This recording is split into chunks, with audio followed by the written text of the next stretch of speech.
Salut à toutes et à tous, je suis Philippe et bienvenue sur la chaîne Cut. Dans ce nouveau tuto, aujourd'hui, nous allons nous intéresser à l'index de la timeline et voir tout ce qui peut nous apporter au niveau du travail, de l'efficacité, de la rapidité, du temps qu'on peut gagner grâce à cette fonction. Pour le faire apparaître, c'est tout simple. Ici, vous cliquez sur index. Pareil pour le fermer. Il y a plusieurs possibilités en fait. Vous pouvez aussi faire commande F pour afficher le champ de recherche. Par contre, la commande F ne vous permet pas de fermer l'index. Pour le fermer, il faut faire commande Shift 2. Et pour l'ouvrir, commande Shift 2. Voilà. La première chose que nous avons ici, ce sont tous les éléments qui sont répertoriés dans la timeline. Donc vous pouvez le voir ici, si je fais défiler, j'ai tous les plans, les titres, le son, toutes les pistes audio, les transitions, etc. Je peux afficher ici en bas avec les onglets uniquement les vidéos, uniquement l'audio ou uniquement les titres. Dans la seconde partie, nous avons les balises. Donc là, ça regroupe l'ensemble des marqueurs ainsi que des différents repères que j'ai pu mettre, des tâches à accomplir. Comme par exemple ici, vous voyez, j'ai un marqueur rouge là, qui me dit que je dois ajouter un effet sonore. Et également tous les mots-clés qui correspondent à mes plans, parce que lors du dérushage, au moment de l'organisation d'un projet, ça c'est très important d'utiliser les métadonnées. Si vous voulez, je pourrais faire un tuto là-dessus, sur l'organisation, sur la gestion des médias lorsqu'on crée sa bibliothèque. C'est très important, avant d'attaquer un montage, d'être très organisé, afin de gagner beaucoup de temps derrière lorsqu'on travaille. Donc là, vous voyez que j'ai toute une série de mots-clés, et pareil, en bas, je peux afficher uniquement mes marqueurs, uniquement mes mots-clés. Ici, c'est uniquement, en général, ça c'est pour les mots-clés qui sont, là j'en ai pas dans ce projet, mais lorsque vous importez des vidéos dans Final Cut, vous pouvez lui demander d'analyser toutes les vidéos, ce qui prend pas mal de temps d'ailleurs à l'import, et il va repérer le nombre de personnes qu'il y a dans les plans, et donc là, si c'est le cas, vous avez ici toute la liste des mots-clés associés. Ici, ce sont toutes les tâches, donc vous voyez là j'ai 2 tâches à accomplir, là je dois ici insérer un effet sonore, et sur ce plan-là, je dois ajouter un titre. Là, j'ai mes tâches qui sont, une fois que mes tâches sont accomplies, elles s'afficheront ici. On va faire ça tout de suite d'ailleurs, regardez ici, je dois ajouter par exemple un effet sonore. Donc je vais prendre un de mes sons, celui-ci par exemple, hop, je le mets là. Bon, je fais ça vite fait pour vous montrer. Voilà, donc maintenant je peux double-cliquer sur mon petit marqueur et dire que c'est achevé. Donc vous voyez que du rouge il passe au vert, donc terminé. Et si je viens ici, vous voyez que ça s'affiche maintenant dans la liste des tâches qui sont terminées. Et il me reste celui-ci sur lequel je dois ajouter un titre. Voilà. Et en dernier, vous avez le marqueur des chapitres. Bon, pareil, dans ce projet-là, j'en ai pas, mais c'est au cas où vous ajoutez des chapitres à votre vidéo en vue d'un export vers un DVD ou un Blu-ray ou un podcast ou autre. Par exemple, là, si je regardais, si je vais mettre ici au début, sur ce plan-là, je vais mettre un chapitre. Donc voilà, on va mettre chapitre 1. Ici, hop, je vais mettre chapitre 2. Voilà, donc vous voyez qu'effectivement, au fur et à mesure, là, mes chapitres apparaissent. Donc là aussi, très pratique, lorsque vous avez un très grand montage, de pouvoir naviguer d'un chapitre à l'autre pour aller vérifier vos points de chapitre avant un export DVD, Blu-ray ou autre. Ensuite, dans notre catégorie, nous avons les rôles. Donc ici, vous retrouvez tous les rôles associés. Donc toujours pareil, les rôles sont très importants au moment où vous faites votre dérushage, la gestion de vos médias, d'associer des rôles à vos vidéos. Par exemple, vous voyez qu'ici, bon, ben là j'ai les rôles, c'est les titres. Là j'ai mes vidéos. Donc vous voyez que si je clique sur vidéo, ça se met en surbrillance. Et ici, j'ai déterminé en couleur, là, orange. Ce sont mes b-rolls, ce sont mes plans inserts pour cette vidéo. Ensuite, j'ai la musique et les effets. Et en dernier, j'ai les sous-titres. Vous voyez, ici, ils ne sont pas activés parce que je reviens dans les rôles, je les active. Donc j'ai 2 pistes, je vais les afficher là, tac, vous voyez que ça s'affiche. Alors j'en ai mis comme ça, juste pour vous montrer l'exemple, mais c'est pareil. Imaginez toujours une timeline, plusieurs minutes, plusieurs dizaines de minutes, avec une piste en anglais, en français, espagnol, italien, etc. Donc là, vous pouvez gérer toutes vos pistes de sous-titres. Donc là, en français, je vais afficher uniquement en anglais, par exemple. Je peux aussi masquer l'anglais pour n'avoir que le français d'afficher. Maintenant, si je vais dans sous-titres, Vous voyez que là, je peux naviguer d'un sous-titre à l'autre, dans mes sous-titres français. Donc si je reviens là, que j'affiche l'anglais maintenant, je vais naviguer d'un sous-titre à l'autre. Là, je n'ai mis que 2, hein, mais imaginez, pareil, que tout du long de votre montage, vous avez des centaines, voire des milliers de sous-titres, et ce, dans chaque langue. Donc l'intérêt d'utiliser l'index pour naviguer de l'un à l'autre. Regardez, si je duplique celui-ci, voilà, que je mets comme ça, vous voyez que là, ça s'affiche en rouge, parce que là, j'ai une erreur, j'ai des sous-titres qui se chevauchent.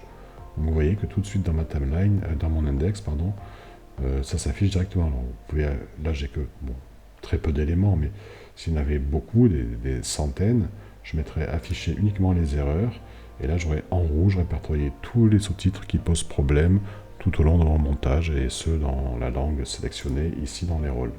Donc là, c'est le français en l'occurrence. Donc là, j'ai toutes les erreurs qui s'affichent, et ça me permet de venir corriger, comme je le dis depuis le début, imaginez un montage de plusieurs dizaines de minutes, ça serait des centaines, voire des milliers d'éléments à gérer, et donc l'intérêt d'utiliser une fois de plus l'index pour très vite se déplacer et gérer ce genre de problème. Donc là, je vais le supprimer. Maintenant, revenons au plan. Vous voyez que ici, j'ai toute ma liste d'éléments, et j'ai des transitions. Alors je sais que j'ai des transitions qui vont vers la droite. Alors je vais taper right, vous voyez. Et là, j'ai toutes mes transitions qui vont vers la droite. Admettons par exemple que je décide, ou que le client décide que par exemple ces transitions-là, par exemple les fast slides, là, il y en a 3, vous voyez, si je les sélectionne là, se sélectionne automatiquement dans la timeline, qui souhaite que finalement, ça ne va pas vers la droite, mais préférait que ça aille vers la gauche.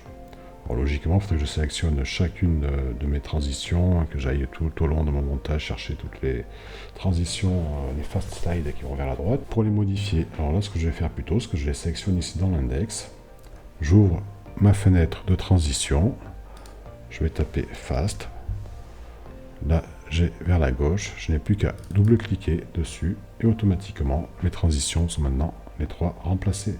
Donc elles disparaissent ici, parce qu'effectivement j'avais tapé right, mais si maintenant je tape left, vous voyez que mes 3 transitions ont bien été remplacées. Autre chose aussi, là vous voyez j'ai 2 scénarios secondaires. Si je vais dans le champ de recherche taper scénario, donc j'ai mes 2 scénarios qui apparaissent, et je peux ici facilement dire par exemple couper celui-ci, donc je vais faire commande X, le couper, et aller plus loin dans mon montage en décidant, finalement je vais peut-être le coller ici, ça sera peut-être mieux. Donc je fais commande V, vous voyez que je peux déplacer un scénario secondaire très facilement. Alors aussi une chose par exemple qui est très importante, d'utiliser les rôles dans Final Cut. Admettons par exemple, vous voyez que c'est un montage sur le fitness et qu'il y a certains plans, vous voyez comme ici avec de la boxe, un boxeur, une boxeuse, etc. Et admettons que le client me demande, tiens, est-ce que tu pourrais m'envoyer uniquement les plans de boxe? Donc ce que je vais faire, étant donné que j'utilise des mots-clés, vous voyez que ici, dans mon événement de ma bibliothèque de projet, dans cet événement, j'ai créé des mots-clés au moment du dérochage. C'est pour ça que c'est très important l'organisation. Dès que vous commencez votre projet, pensez, avant d'attaquer le montage, à bien organiser tous vos éléments avec des mots-clés, faites des favoris, etc. Parce que par la suite, vous gagnerez un temps fou. Donc, si le client me demande, par exemple, tiens, je veux uniquement les plans rapport à la boxe. Donc, je vais taper box. Et là, j'ai tous les plans du montage concernant la box. Ce que je vais faire, je vais aller dans les rôles. Je vais modifier les rôles. Ici, je vais ajouter une catégorie que je vais appeler sélection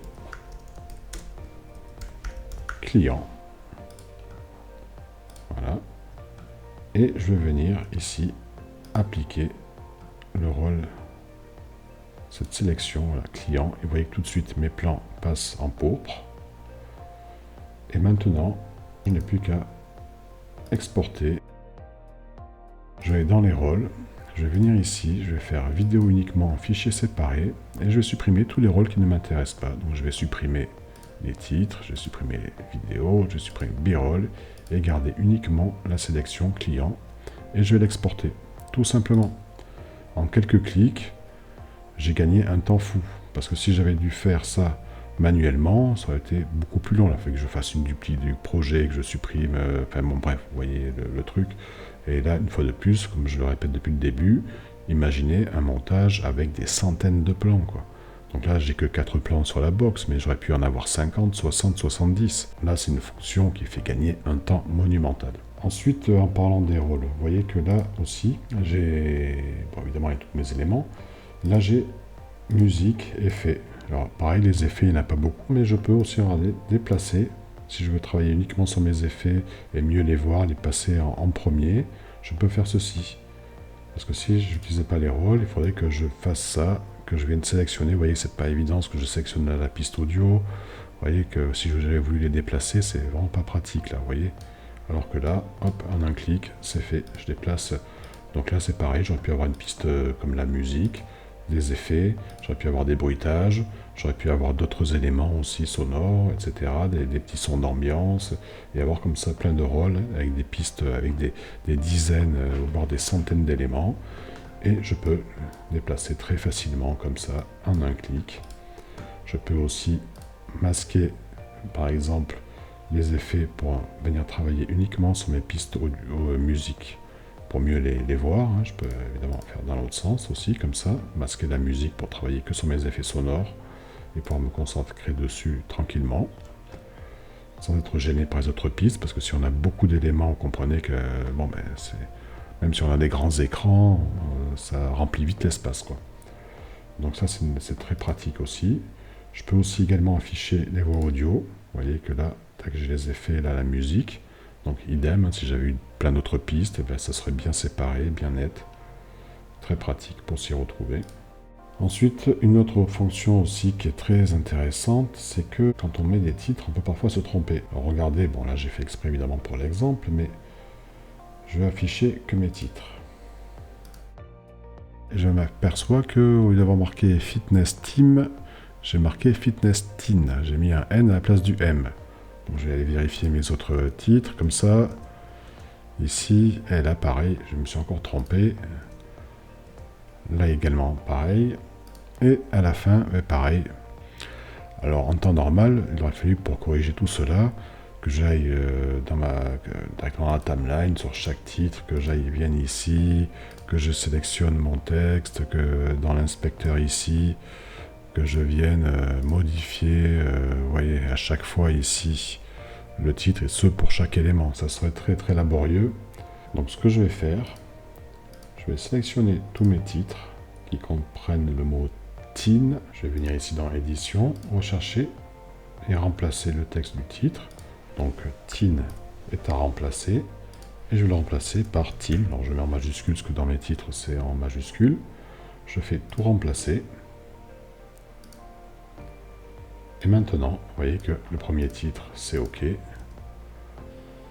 Le second c'est OK. Celui-ci c'est OK. Et le dernier est OK aussi.